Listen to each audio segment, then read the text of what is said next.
పశ్చిమ గోదావరి జిల్లా భీమవరంలో ఎన్వీఆర్ దాస్ మెమోరియల్ రాష్ట్ర స్థాయి బాడీ బిల్డింగ్ పోటీలు ఘనంగా ప్రారంభం కానున్నాయి. బాడీ బిల్డింగ్ శ్రీను ఆధ్వర్యంలో ఎల్హెచ్ టౌన్ హాల్ ఆవరణలో ఈ నెల 30వ తారీఖున నిర్వహిస్తారు. ఉమ్మడి 13 జిల్లాల నుండి రాష్ట్ర స్థాయిలో ఈ పోటీలు జరుగుతాయి. ఈ పోటీల్లో గెలుపొందిన వారికి ర్యాంకుల వారీగా ప్రైజ్ మనీ ఉంటుందని నిర్వాహకులు చెబుతున్నారు. ఈ కార్యక్రమంలో ముఖ్య అతిథులుగా భీమవరం ఎమ్మెల్యే గ్రంథి శ్రీనివాస్, శాసనమండలి చైర్మన్ కొయ్యే మోషన్ రాజు, జిల్లా ఎస్పీ ప్రకాష్ సహా ఇతర అధికారులు పాల్గొన్నారు. రాష్ట్ర స్థాయి body building men's physique and championships competitions 30 తారీఖు సాయంత్రం 5 గంటలకు ప్రారంభం అవుతాయండి. ప్లస్ దీనికి అన్ని జిల్లాల నుంచి, ఉమ్మడి 13 జిల్లాల నుంచి కాంపిటేటర్స్ విచ్చేస్తున్నారు.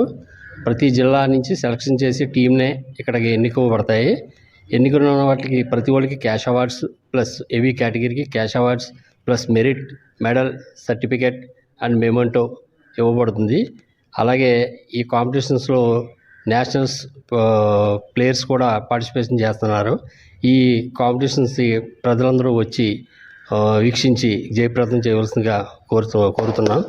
ప్రముఖ క్రీడాకారులు, క్రీడలంటే ఎన్వీఆర్ దాస్ కబడ్డీ క్రీడాకారుడిగా జాతీయ స్థాయిలో 2 సార్లు భీమవరం పట్టణంలో మరి జాతీయ క్రీడలు పెట్టినటువంటి కబడ్డీ పెట్టిన మహానుభావుడు ఎన్వీఆర్ దాస్. ఆయన మరి ఇటీవల మరణం జరిగింది. ఆయన మెమోరియల్ ఎన్వీఆర్ దాస్ మెమోరియల్ రాష్ట్ర స్థాయి మిస్టర్ ఆంధ్ర బాడీ బిల్డింగ్ పోటీలు టౌన్ హాల్లో ఈ నెల 30వ తేదీ నిర్వహిస్తున్నాం.